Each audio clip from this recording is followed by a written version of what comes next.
Hello everyone, welcome to News Roundup 99. I was all set to do this outside as it's a really lovely warm sunny afternoon, and then my neighbour decided to mow her lawn. Never mind, so I've had to come inside. Here we go. The maximum speed allowed on British roads is 70 miles per hour, but the Daily Telegraph says latest police data reveals that a motorist caught travelling at 149 miles per hour on the M25 was the worst offence of the past year. The data also showed that a driver travelled at 96 miles per hour on a 30-mile-hour road in Gateshead, the largest proportional breach of any speed limit, and that the highest speed recorded on a 50-mile-per-hour road was 119 miles an hour on the A414 Stansted Abbots in Hertfordshire. Simon Best, Chief Executive of the Institute of Advanced Motorists, said 140 miles per hour equates to nearly 2.5 miles in a minute.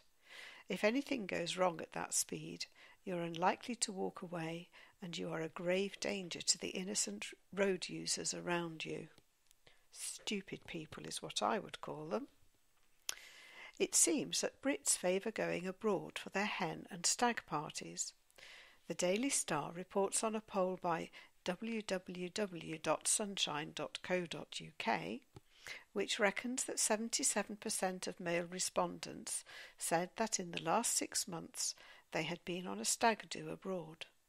Favourite venue for men was Prague, followed by Amsterdam and Krakow. Women preferred Albufeira, Benidorm and Marbella. Chris Clarkson, Managing Director of Sunshine.co.uk, said, "It seems that many people are growing tired of the lacklustre seaside resorts that the UK has to offer, and those embarking on a hen or stag do want to spend it in sunnier climes or somewhere offering a bit more of an adventure.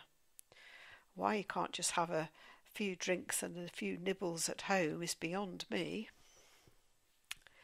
We Brits may like improving our homes, but we hate being rung up about it. The BBC says latest figures by Ofcom show that nuisance phone calls are increasingly related to offers of home improvement work. The regulator said that although the proportion of unsolicited calls that are about payment protection insurance dropped from 22% last year to 13% in 2014, the number of calls about loft insulation and solar panels rose. They added that some nuisance callers were hiding their identity by using number spoofing, where the number displayed on the recipient's phone is either a false number or uses the number without consent of a legitimate business. Well, as a sufferer of these nuisance calls, we have a policy now where we don't answer it if it's anything starting with 08. We don't answer it if it's a call withheld or if it's an unknown. And that way, anybody that we do know will just leave us a message. Dog daft we are, but this Daily Mail story really takes the biscuit. A British company has launched a range of tea bags for dogs. Oh dear. The Woof and Brew herbal blends promise perks for your pet, such as better breath and a shinier coat. A spokesman for the company said, "We used to run a tea shop, and many dog owners would say their dogs like to have a cup of tea, but the caffeine and milk in the tea isn't really suitable for dogs, so we came up with a range of herbal teas that they can enjoy without negative effects." I'm not a dog owner, so maybe, I don't know, maybe if you're a dog owner you could let us know. Do you think your dog would like a brew of herbal blend? We are also a nation of biscuit nibblers, claims the Daily Mirror. They comment on research to mark National Biscuit Day, which revealed that 1 in 6 people would rather have a hobnob than sex, and a quarter would give up alcohol instead of going without a chocolate digestive. The survey said that Brits nibble at least 2 biscuits a day. I don't know what to say. How can you possibly want a biscuit more than sex or alcohol? That's bonkers. There's bound to be plenty of interest from World War II memorabilia enthusiasts next month, when dog tags worn by Douglas Bader are to be sold at an artefacts auction being held to mark the 70th anniversary of D-Day in New York next month, says the Daily Express.